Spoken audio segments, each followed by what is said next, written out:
And we begin tonight in Iran. A new video just into the newsroom showing Israeli warplanes bombing Tehran this evening.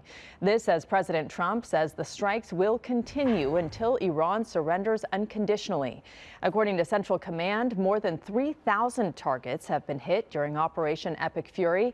And according to CBS News, 43 Iranian ships have been sunk and 27 Iranian military bases and missile launch sites have been destroyed. Tonight, CBS News is reporting that Russia is working against the U.S., sharing information with Iran about U.S. military positions in the region. Defense Secretary Pete Hegseth tells CBS News that the president is well aware and U.S. intelligence is on top of it. Our commanders are aware of everything. We have the best intelligence in the world. We're aware of who's talking to who, why they're talking to them, how accurate that information might be, how we factor that into our battle plans, our CENTCOM commander. So we know what's going on, and the president has an incredible knack at knowing how to mitigate those risks. And so the American people can rest assured their commander-in-chief is well aware of who's talking to who and anything that shouldn't be happening, whether it's in public or back-channeled. As the U.S.-Israel war with Iran intensifies, many Americans have found themselves stranded in the Middle East, facing canceled flights and airport closures.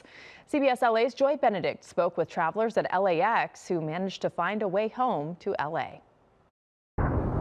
7 days have passed since the first missile flew in the Middle East, the region becoming a war zone. And for those visiting, getting home felt impossible. It was chaotic. It took Mo Kateb 6 days to finally make it back to L.A. to hug his wife and his daughter at LAX. We tried to jump on a flight in Beirut, and 24 hours before our flight, they canceled the flight.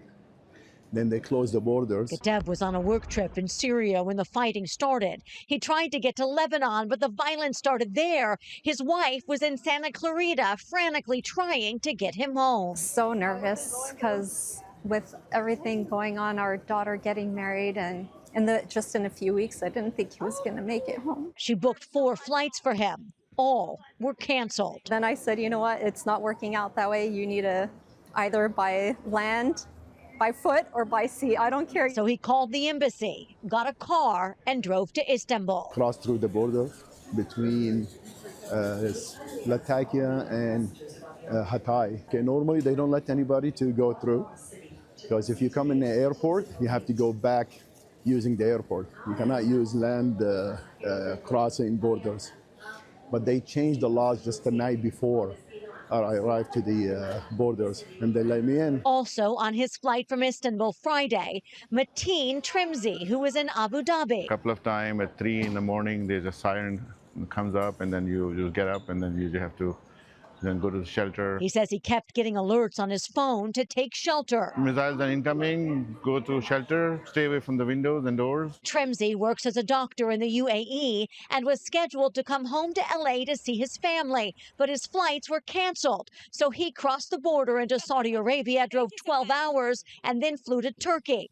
And although he will go back for work, he hates that this is happening at all. And I don't think so we should be involved. As for the Katebs, it's clear Mo isn't going back anytime soon, at least if his family has a say. So excited, can't believe it.